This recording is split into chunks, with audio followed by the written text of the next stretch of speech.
Just take those old records off the shelf. I'll sit and listen to them by myself. Today's music ain't got the same soul. I like that old time rock and roll. Ooh, smoking. Don't try to take me to a disco. You'll never even get me out on the floor. In 10 minutes I'll be late for the door. I like that old time rock and roll. Still like that old time rock and roll. That kind of music just soothes the soul.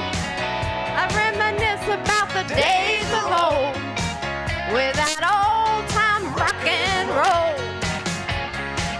Dance break.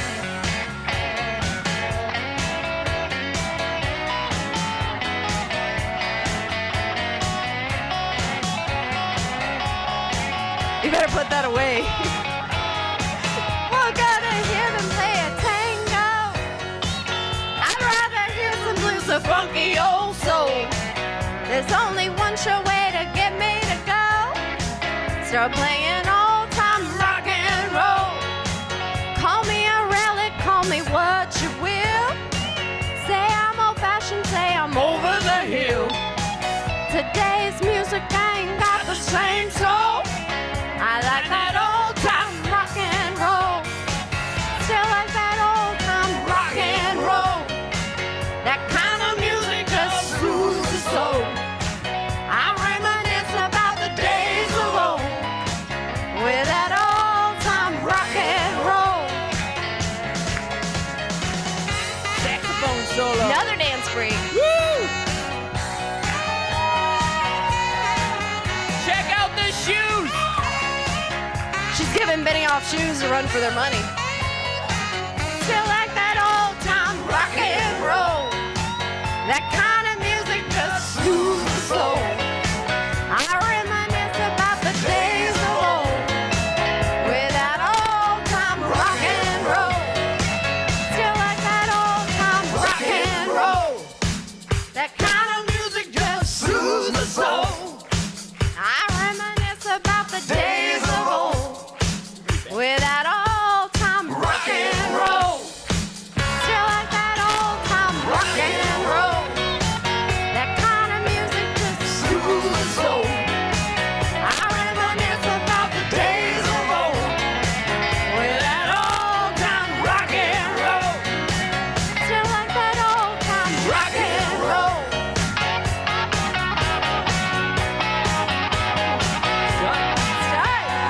Man, it's a way to kick off a keynote, eh? Everybody, welcome to the stage, our keynote speaker. Go get him. Thank you. All right. Well, that was amazing. I want to go home now. I'm all good. Thank you. Thank you for doing that. That was my dream. Like, can we do some keynote karaoke? That was my favorite. How many people went to Dreamforce? That was my favorite part of Dreamforce, was the karaoke in the admin lodge. Who was there? Right? Uptown Funk. I mean, pretty much. That's all you need. So thank you. Thanks to organizers. Thanks to all of you for coming and taking time out of your work days to come and spend time talking about Salesforce and getting here early and singing and all that goodness. I am Mary Scotton, as it says right here. And that song is my mom's favorite song. And not to start on a downer note or anything, but anyway, I inherited some traits for her, and this keynote is kind of around that. First, she loved to dance, so we covered that. Right? Second, she loved to teach, and that's what I intend to do in the next 40 minutes or so. And then third, she was a change agent, kind of a subtle one. She kind of worked within the system to make positive social change, and that's what I aspire to do. So if you don't know me, by the end of this you will. I'm super passionate about inclusion in tech. I'm also really passionate about our forward-looking statement message. So please do not make any purchasing decisions based, or lack of purchasing decisions based on what I say. All right. So I'm also amazingly passionate about the Salesforce community, about all of you. All right, I've been at Salesforce for 10 years. It's a really long time in software years. It's because of the community. And so I want to thank you. The community is the most passionate, most engaged, and actually the most inclusive community that I've ever been a part of. So I'm really super excited about that. And my charter as an evangelist is to make you successful. That's like my entire job description. So whether you're an admin or a developer or a user, so how many folks in here are using sales? Service? Marketing? Part of that in the house. All right, how many folks are admins? Yes. How many folks are developers? Woo! How many folks are both? Yes. All right. So my job, again, is to make you successful. Let me know how I can do that. And I forgot what I was going to say. It's amazing. I believe I already said it. So what I was saying was, I love you, pretty much. And you're my family. And I wanted to give one special shout out to all of the folks who helped organize Southeast Treatment. So the big hand for them.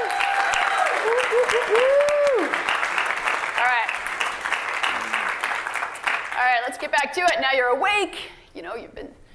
Some of you were dancing at school.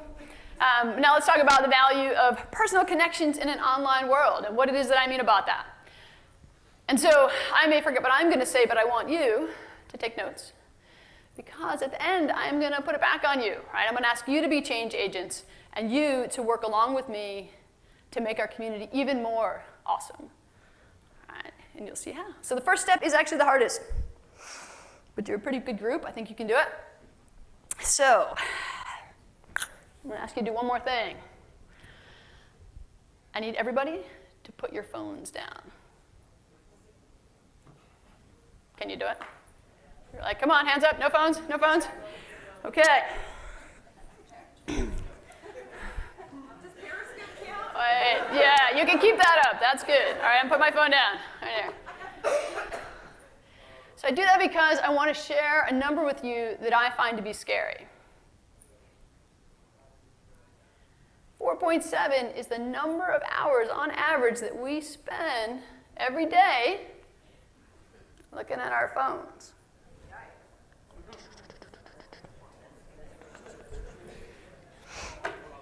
So we're looking at our phones, not at each other. And when I first saw that number, I thought it was scary, but I also wasn't surprised. Because, how long can you spend, right? Twitter, Facebook. Right? I can spend an hour and just look back up and think, what did I do, right? So it made me stop and think, what if we spent just 1/10 of that time in a face-to-face interaction? Whoa, right, with another person. Stay with me, right? Stay with me. So just 30 minutes a day, right? Yes, it does. So as long as you can see that person, because I work remotely, so virtual interactions are okay, but you got to be able to see that person because that's how you deepen your relationships, how you can improve your career, and how we're going to make our community even more inclusive. Now, I'm not saying I don't like the community, right? Like the community, we also talk about it, is a success community, or the developer forums, or Twitter. I love those platforms. I think it's a great place to get started meeting people. But I worry that the more time that we spend online making connections, that when we're offline, we're not really making those connections. And in our real life, we're actually disconnected. So what I want you to think about is how you can take that time and sit down with somebody, right? Face to face. Like last night. How many people actually talked to another human last night, right? So what I need you to do is put down your phones, which you've already done. And what I want you to do is go to coffee. You're not surprised because that was the title of my talk, go to coffee, all right? And so that's it. Like at the end of this talk, well, don't go now, right? But at the end of this talk, right? So this guy get up. Go to coffee with another person. Get to know them. Get to really, really know them. and make authentic personal connections. Because building authentic personal connections is how we're going to make the community more inclusive. And it's how you can grow your network and thus your career. Now, full disclosure, I had not actually been a professional coffee goer until about 7 or 8 years ago, when my boss told me, hey, you got to start doing this thing where you actually talk to other people rather than just, come in on Monday morning and be like, do this for me. I was like, okay, I'll try that. It's cool. And it was great, right? I got to actually know the people on my team and know people in other departments. And I got to find out what was happening in the community that I didn't see when I was just at my desk, heads down. So this is something that can be learned, and we are going to teach it today. And so it's a journey. I want you to just take the first step. Again, the first step is go to coffee. But right now you might be thinking, what? I cannot go to coffee. I'm working. Right? So going to coffee is work. You need to change your mindset and say it's actually just as important to connect with other people as it is to learn about the latest technology or the latest business strategy. That those connections are equally, if not more, important. And this is Carla Harris, and actually she does this fantastic talk that you should watch. And I was watching the other day the Makers Conference. I was watching online at my house, right? And she starts to talk about the importance of relationships. And I was like, wait, that's it. She's talking about the thing that I want to talk about. And so instead of me talking about it, we're going to hear Carla talk about it. And what she does, she talks about these hard-earned pearls of wisdom after being a woman on Wall Street for 28 years. Whoops. So, this is navigating while looking down. Please hold. So her pearls of wisdom, this is number 2. And she is talking about the importance of not just working hard, but building relationships. Check it out. The second pearl that I want to leave you with is that there are 2 types of currency in any environment: performance currency and relationship currency. But I want you to think to yourself that a dollar is not a dollar is not a dollar. Performance currency is that currency that is generated by your delivering that which was asked of you and a little bit extra. Every time you do that, you will create performance currency. And performance currency is valuable for 3 reasons. Number 1, it will get you noticed and a reputation in the marketplace. Number 2, early on in your career, it will get you paid and promoted. And number 3, it will also attract a sponsor for you. But over time, performance currency starts to experience diminishing marginal returns. Why? Because you have now created a new standard. Everybody knows that you will do a great job, and there is no longer a premium associated with that performance. So that $1.50, which is what it's worth in the beginning, works its way back down to $1. And the currency that is then more important is the relationship currency. And the relationship currency is that currency that is generated by the investments that you make in the people in your environment. The investments that you make in the people in your environment. After you get to a certain level within any organization, there is an assumption about your performance being equal with everybody else. What makes the difference are the relationships that you have. And I would like to say women are very good at generating the performance currency, and we hug it. We hug the performance currency after it's already experienced the diminishing marginal returns. I can't tell you how many people I've said that I've talked to about their career, and they've said, I don't understand why I'm not moving. I just do my work. I don't engage in all those relationships and all those politics. I just let my work speak for me. But guess what? The work does not speak. You have to put your work in context, and the only way that you can do it is through the relationships that you have. Ladies and gentlemen, your ability to ascend in any organization will be a function of somebody's judgment. Judgment about whether or not you're ready. Judgment about whether or not you will be successful. And judgment about whether or not the team will follow you. And judgments are directly influenced by relationships. Everybody in this room has currency. Hard-earned, personal, influential currency. But I ask you, how many people will use that personal currency on someone that they do not know? That's generally the response. So your inability to ascend is not so much a function of somebody not liking you, It is a function of someone not knowing you. Right?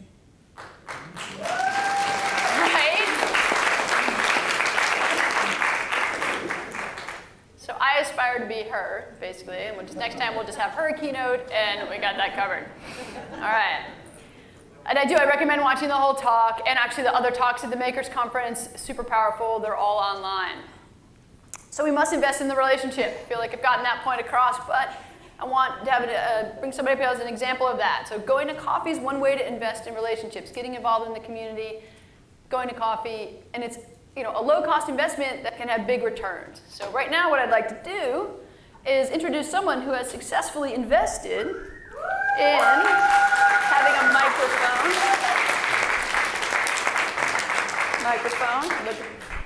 Thank you, Toya.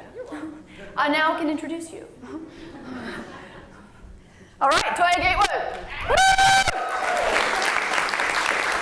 Well, this microphone is for you, Toya. Thank you so much. All right. Congratulations on MVP. So Toya has recently landed her dream job in her dream city, and we want to hear about that. But first, tell me, how did Carla Harris's Pearl of Wisdom, did that resonate with you?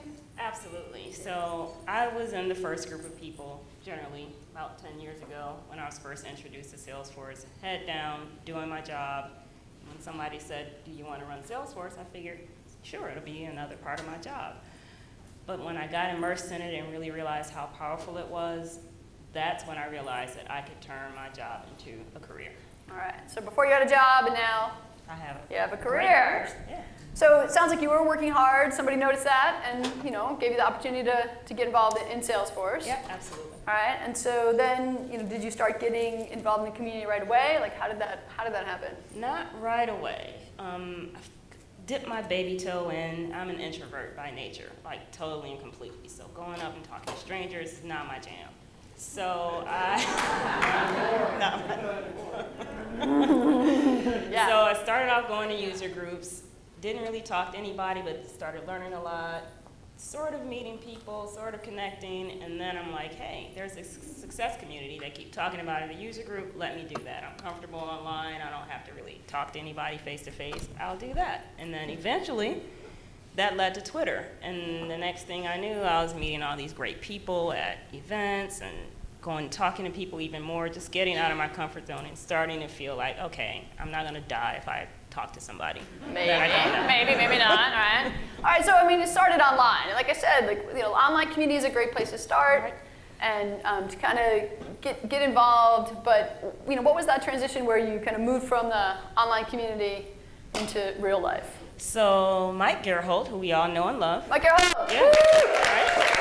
Reached out to me on Twitter and asked if I was going to Midwest Dreaming in 2013, and I was. He's like, great, I want to introduce you to some people, come out to dinner with us, and the group of people he wanted to introduce me to were MVPs.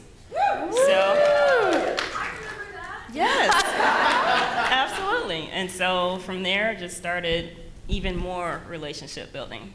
So did you and Mike go to coffee? Because that would be really great for this talk. It was actually adult beverages. Right. So, all right, so maybe it doesn't matter. It doesn't have to be, a lot of people don't like coffee, right? And so it doesn't have to be coffee. Let's be clear. It's very inclusive. Coffee, tea, adult beverages. The point is authentic personal connections. That's right. All right.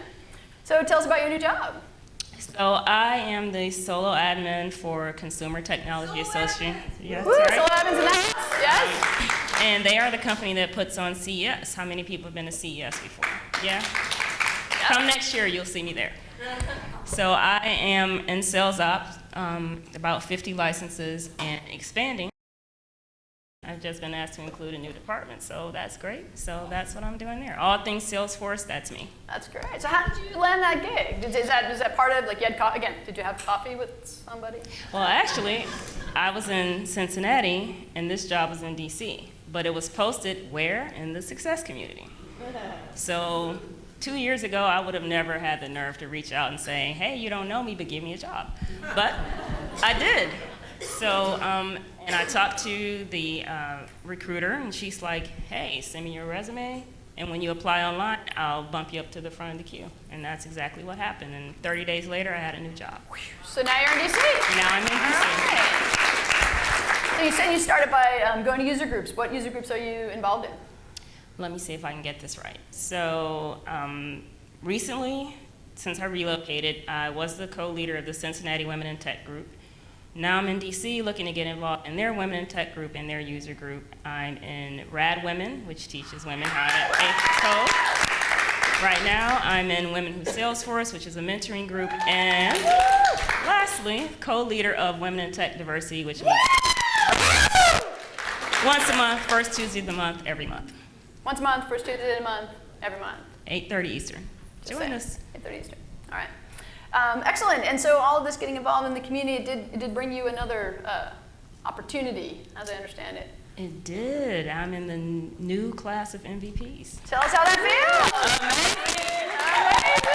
feels. It's one of the most, the greatest professional accolade that I've gotten so far. Yes, congratulations. Thank you. Thank you. Right. Thanks, Jen. Joya, clearly you've given a lot to the community, be an MVP. I would like to take this opportunity to ask the community to give back a little bit. So I noticed on your Twitter profile, it doesn't link to your LinkedIn or website or anything like that. It links to flintwaterinfo.com. Can you tell us what's happening in Flint and how the community can help? Sure. So Flint, Michigan is my hometown, and many of you may have heard that they are going through a water crisis right now. None of the water that they can drink, or none of the water that comes out of the taps is drinkable. It's all contaminated with lead. So everybody has to use bottled water for everything that we use water for every day, bathing, cooking, you name it. So Flint Water Info is a site where you can donate time if you're in the Michigan area, you can donate money, or you can send cases of bottled water. So anything you guys can do to help my hometown would be greatly appreciated. All right. Thank you, Joya. Thank you so much for spending time with us today, especially taking time away from your new job. I hope that you have the opportunity to have coffee with everybody here. Yes. All right. No pressure. And maybe you would be the connection for them or the next step in their career. Thank you so much. Thank you.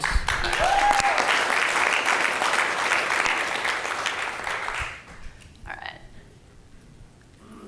I love Toya's story, and I wanted to share it because it is a great example of how success is a combination, right, of working hard to be awesome at your job, and then also working hard to build relationships and be comfortable getting out of your comfort zone, right? Get comfortable being uncomfortable, and how that will open up opportunities.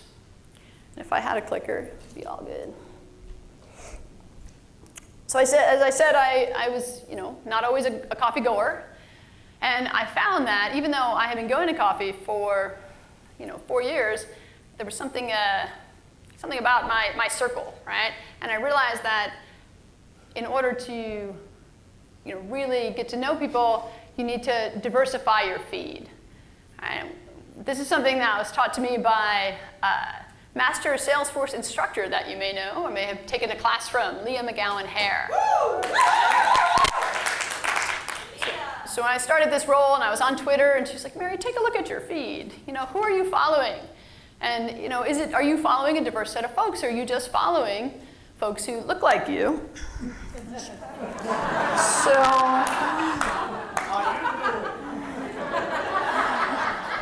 turns out, oddly enough, I was only following people in the Salesforce community and people who were white and people who were cisgender.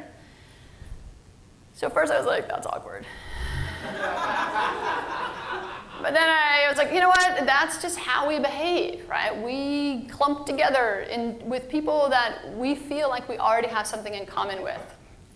And so I had to be intentional about diversifying my feed. So I started to following other people who were different from me and see what are they talking about? What's going on with them? And I discovered, all these new ideas and new people and new events that I didn't know were happening, and some really great discussions. So go forth and diversify your feed. I also needed to diversify, who I was having coffee with. And so, again, I would seek out, like, hey, instead of going to the person who, you're most comfortable with when you're at an event. Go to somebody who it takes a little bit to be uncomfortable, be like, hey, let me go talk to that person, even though they're looking like we might not have something in common, because it turns out you probably do, right? Just sit down and get to know that person. And so there's a fun game you can play. It's on my website. Have you been to maryscott.com? I know you haven't because you haven't subscribed, but very low subscriber numbers, so shout out there. Shameless plug, hashtag shameless plug. So I just posted this last night, diversify your feed bingo. It's really fun, I did it with my team.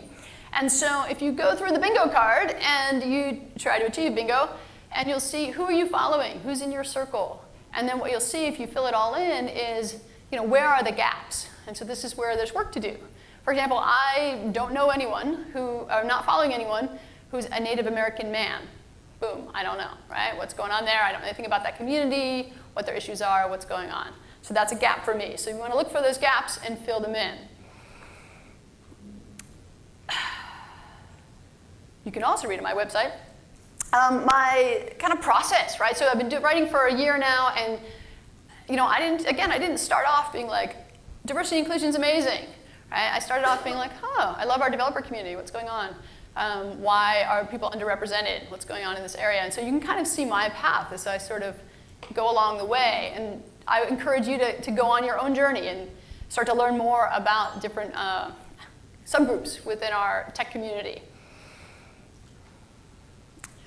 So I need to think about, what would happen, right? If everybody in this room intentionally diversified their feed and got to know somebody, went out to coffee with somebody who doesn't look like them, what would happen? How would it change our community if you really got to know somebody? And I predict it would make our community even more inclusive and more awesome. Right? So that's what I want you to do, is get out there and diversify your feed. And I know that there are some barriers. How many people have heard of unconscious bias? Oh yeah, I've got it. You've all got it. If you don't know it yet. So learning about unconscious bias is one of the things that you can do. It's incredibly important for all of us. And one of the steps you can take is in our learning platform, Trailhead. Hashtag goat selfie. There is a module on unconscious bias in the Cultivate Equality at Work trail. So I recommend giving that a try. Again, it's a first step. It's not the end game. It's just to kind of get yourself oriented to thinking about inclusion in tech. Now, we didn't have this trail 3 years ago when I started in the role, and when I saw firsthand, how many groups were underrepresented. And so I had to do, how many folks learned Salesforce more than, before there was Trailhead? BT, right? So before that, you had to Google things, right? Google it. You had to try things out. Sometimes it worked, sometimes it didn't. And you had to talk to people. And so that's what I had to do as I was going along my journey. And one of the people I talked to was Aori Selassie. She's the president of Bold Force. Does everybody know it's Aori? All right. We're going to see more of her in a second. So, virtually, of course. So, getting together with with Aori, so she actually invited me to coffee. So the story is, we knew each other a little bit, and then I had put an offer out, like, hey, anybody wants to have coffee? I had been doing a talk in one of our Women in Technology sessions at work, and so I said, who wants to have coffee? Let me know. Aori is the only person who took me up on it. And that was probably 4 years ago. We've been doing a lot of work together since. So, and I want to share one of those with you. One of the things we did, how many folks were at Dreamforce? All right. So I worked with Aori and Bold Force and the other Salesforce employee groups at Dreamforce to bring the message and education about diversity and inclusion into the dev zone. And so in 2014, we had 6 speakers and 3 meetups. 2015, we had 20 speakers and 6 meetups, I think. And this year, go big or go home, we'll do even more. So really working closely with our employee resource groups to make sure that the folks who are underrepresented in the community have an opportunity to get together, and that we're educating the broader community about inclusion in tech. So this I just put up because it's a fun picture, and you can kind of like, it's a little Where's Waldo? See if there's anybody in there, Joyce, that you can, Joya, who can see. So, and while you're doing that, I just want to pause for a second, because I get asked this question a lot. Mary, why do we need affinity groups? You know, why do people make these groups? Like, I don't understand. You know, why is there a women in tech group? There's no men in tech group. Why is there a bold force? You know, we don't have a white force. Why is there lesbians who tech summit? There's no straight people who tech summit. You know, what's the deal? Turns out the person who's asking that is usually someone who doesn't need an affinity group because they are in the dominant group, right? So I join affinity groups so that I can have a safe space to refuel, so that I can go back out into the dominant group and do my job.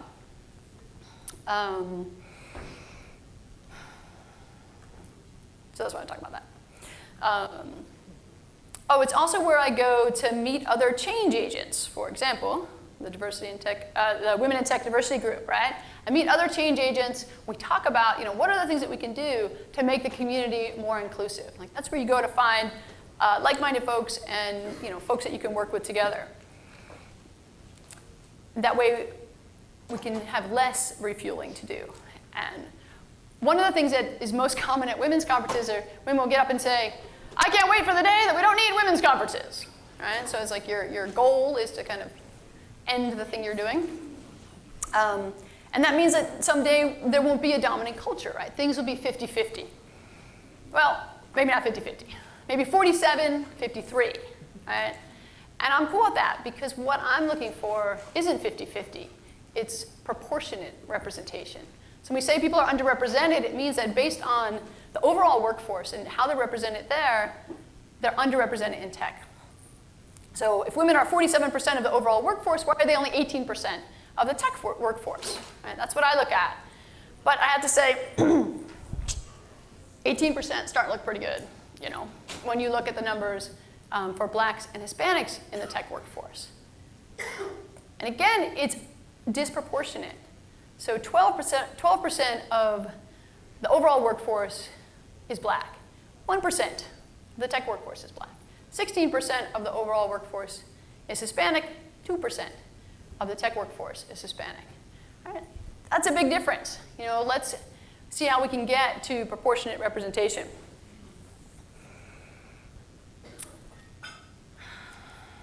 So Mary, you're talking about, you know, tech, inclusion in tech. You're going to solve all the problems of the world.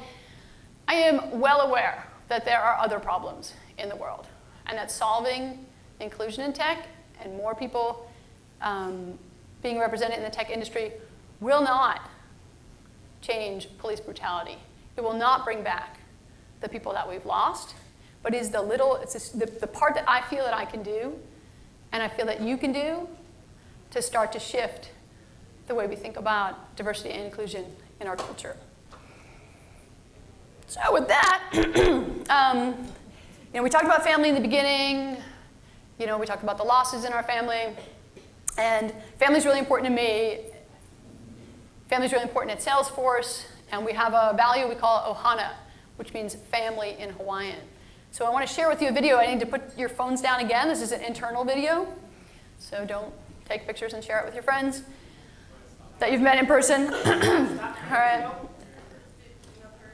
Well, I just, you know, put the go in front of it. And let's take a look. And again, it's going to be kicked off by Aori. One of our V2 Mom methods here at Salesforce is Ohana. And Ohana means family.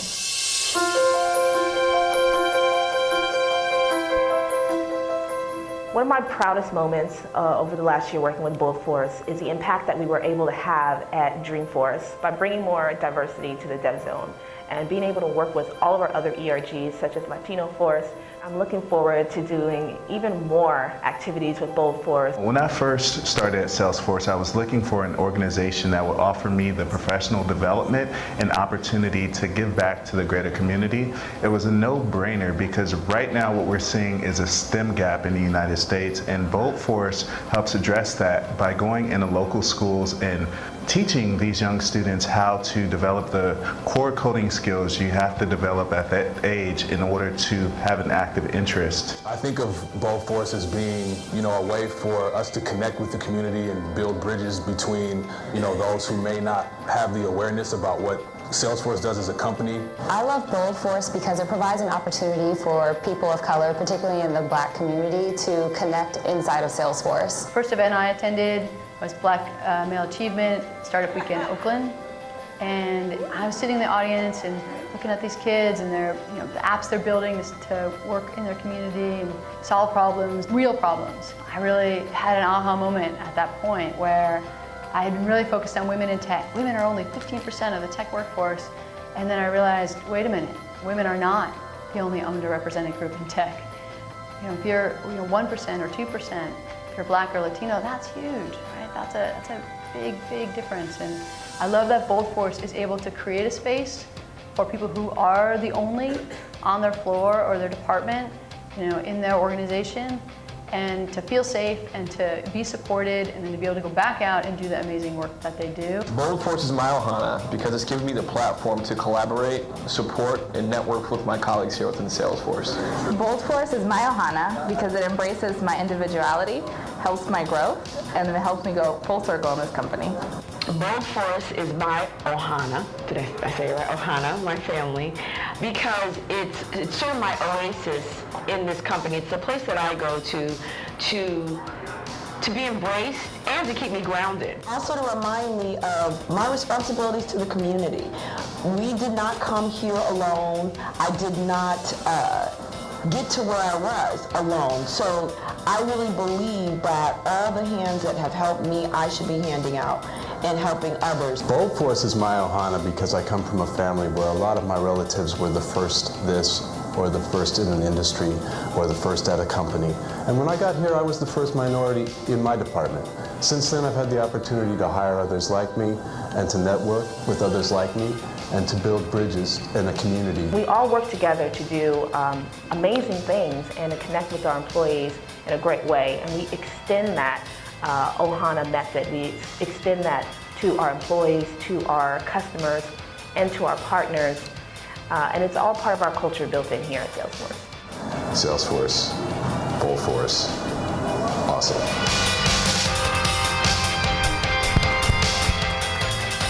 Awesome.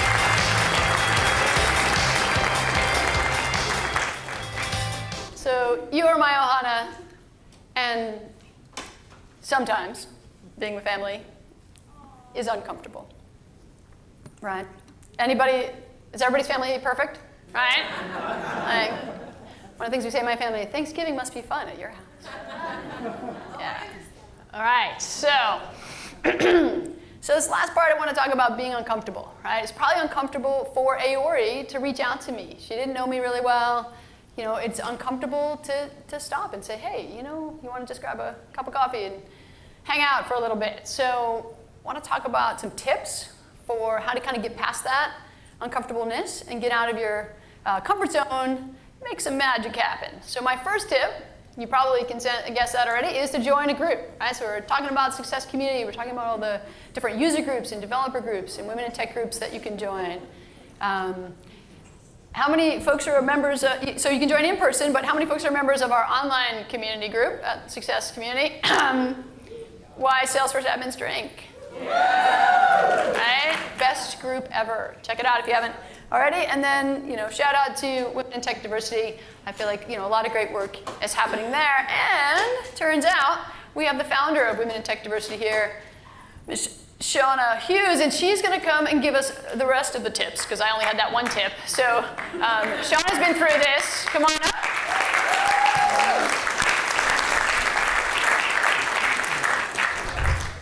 All right, Shauna, I'm going to have to read this because, there's like a whole bunch of stuff about you and da-da-da. Right, so you are the founder of WIT Diversity, and there's also, you're the co-leader of the Minnesota Women in Tech Group, yes. And you lead the Minnesota Salesforce Study Group. Yes. Excellent. So thank you so much for all you're doing in the community and for agreeing to share your tips to us today about how you're embracing being uncomfortable and how you became a learned extrovert. I give you the stage.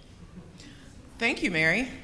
Well, good morning, Change Agents. It is a pleasure to be able to share my experiences with you today. As Mary mentioned, I'm a learned extrovert, but what does that really mean, right? Well, for me, that means that for most of my life, I was an introvert. I loved being alone. Being able to get away from all the noise that this world brings really brought me much comfort and peace.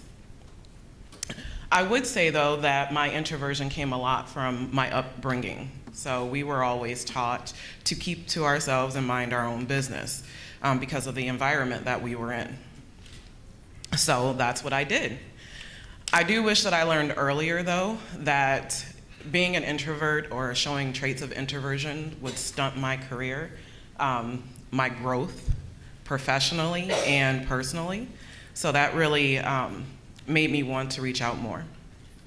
I did have a mentor that actually helped me to realize that my introversion was causing me to miss out on some very lucrative and authentic relationships. Opening up was hard for me. Letting people in was not something that I was used to doing or even something that I wanted to do, right? So it is still difficult for me. It's something that's still a challenge, but I face that challenge every day and I push myself. So my first baby step is what I want to call it, is I actually started to smile at people. No, seriously, I'm just kidding. But my first baby step was being able to go out and go out to group happy hours and group lunches, which really I thought would be less intrusive. And it was, but it didn't actually address the fact that I wanted people to know me personally, to know about my ambitions, my goals, and my passion for change. So what I had to do was think about, okay, what do I need to do that? What do I need to do to get people to know me? Well, this really terrified me, to be able to let people in. So, I said to myself, self, what are you gonna do about it? And so I decided to take another baby step. I decided to tear down some of my walls to allow people to get to know me and also to be able to let myself out so, I can get to know others. There's other beautiful people out there that want the same thing that I want and that want to see and experience that change. How could I be a selfish person, right? That's how I started looking at my introversion, that it was selfish. I had a lot to give and share with the world, and others had a lot to give and share as well. So I needed to be able to open up and allow me to affect that change. So, thank you. Just like being up here today is something that I wouldn't have done about 3 years ago. But now I am. Being a part of this community has really helped me to open up. Much like Toya, I started out online, posting things here and there, went to a couple of user group meetings, started to really get to know people and started to open up. There is a need for change, as we all know, in this world. And it's very difficult for a lot of people to be able to do that alone. I have made some very authentic and very awesome relationships within this community and outside of this community. So it has really enriched my life personally and professionally. So, we're all different, but we all have the same goal, and that's to be able to help everyone else in this community. I am very passionate.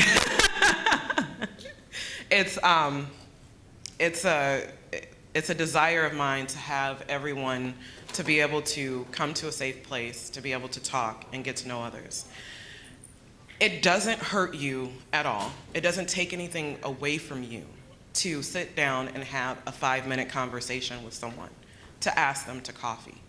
even if that relationship with them is not authentic, even if you're having that conversation and you're like, this person, no, they're fake, right? That happens. You still gain knowledge from that interaction, right?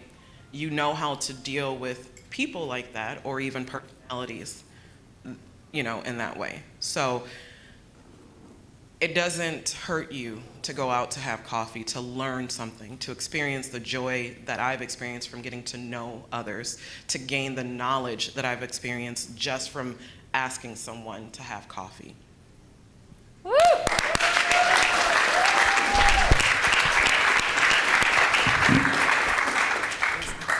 Thank you, Shauna, so much for sharing.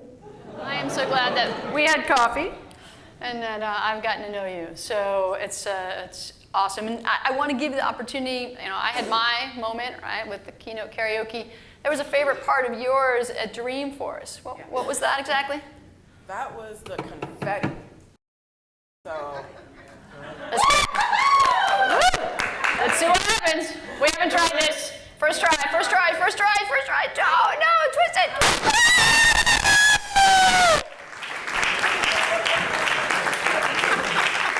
It worked. No dry run. Thank you. Thank you so much, Sean. Whew. And we did not practice that. Although, you know, wait, it's supposed to be. Sorry about that in the cleaning up part. All right. So let's get back to family. This is where I turn to you. I told you to take notes. Who was taking notes? Anyone? Anyone? Right? Some notes? Okay. I want you to be change agents. I want you to be successful in your career. I want you to go to coffee with lots of people and get to know them, build authentic personal connections. I want you to get past your unconscious bias, right, and reach out to people who don't look like you. And I want you to take the baby steps to bust out of your comfort zone and take that step to meet somebody new. So, take 10% of that time that you are spending staring at your phone, and instead stare at another person 30 minutes a day. 30 minutes, that's all. And so, you know, you can say, well, I don't know, Mary, maybe we don't have anything in common. Everybody in this room has something in common. So you can say, hey, let's go to coffee. And the first thing you say is, you know, Salesforce. Right? Yeah. Me too. All right. It'll go from there. Trust me. This totally works. All right. So my challenge to you is to find someone today that you have not met yet, invite them to coffee, and get to know them. I am so invested in you taking this action that I'm going to finance it. So, I had my Ellen moment, right? This is my Oprah moment. Look under your seat.